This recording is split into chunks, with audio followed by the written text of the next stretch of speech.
3 pratiques pour grandir en autorité sur les démons. Lisons Éphésiens chapitre 6, à partir du verset 11. Éphésiens chapitre 6, le verset 11.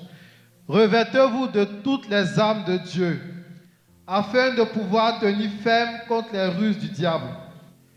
Car nous n'avons pas à lutter contre la chair et le sang, mais contre les dominations, contre les autorités, contre les princes de ce monde de ténèbres, contre les esprits méchants dans les lieux célestes.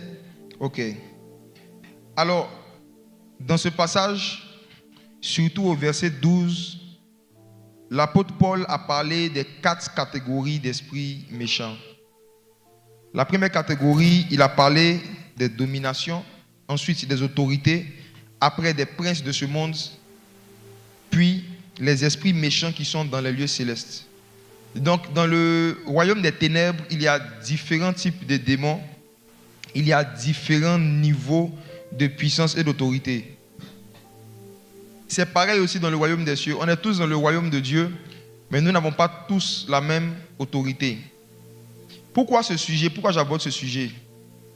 J'aborde ce sujet parce que l'Esprit de Dieu m'a dit qu'il veut libérer plusieurs de ses enfants de la naïveté spirituelle.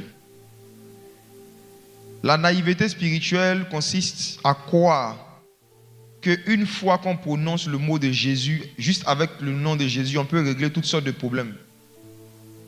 Pourtant, dans la pratique, c'est qu'il y a beaucoup de croyants, beaucoup de chrétiens qui sont confrontés à certaines situations où eux-mêmes ils savent qu'il y a la main du diable, il y a la main des démons qui créent des blocages, il y a la main des démons qui créent des problèmes. Ils savent que c'est le diable, mais ils ne peuvent rien faire, ils ne peuvent rien créer. Ils savent que c'est Satan, ils disent que c'est Satan, ils disent ça c'est l'ennemi, ça c'est le diable, mais ça s'arrête là. Ils font juste des constats, mais ils ne peuvent pas régler les problèmes. Pourquoi? Malgré qu'ils utilisent le mot Jésus, parce que beaucoup parmi eux ne connaissent pas le principe de l'autorité. L'autorité. Il y a une histoire très intéressante dans le livre des Actes. On nous parle de 7 personnes qui voulaient chasser un démon. Ils sont venus vers quelqu'un qui avait des démons et ils ont dit au démon, au nom de Jésus que Paul prêche, sort. Et le démon a répondu, il dit, je connais Jésus, je sais qui est Paul, mais vous, qui êtes-vous? Et la Bible dit que les démons ont commencé à frapper ces jeunes qui ont essayé de les chasser. La morale qu'il y a dans cette histoire, c'est que prononcer le mot de Jésus, citer le mot de Jésus est insuffisant pour avoir des victoires spirituelles concrètes. Il y a même certains démons qui s'appellent Jésus. Donc vous ne pouvez pas les chasser au nom de Jésus. J'ai dit qu'il y a certains démons qui s'appellent... Ah, vous ne savez pas. Certains sont étonnés. J'ai dit, il y a des démons qui s'appellent Jésus. Vérifions. Acte chapitre 13. Parce que certains me regardent comme un extraterrestre. Acte chapitre 13.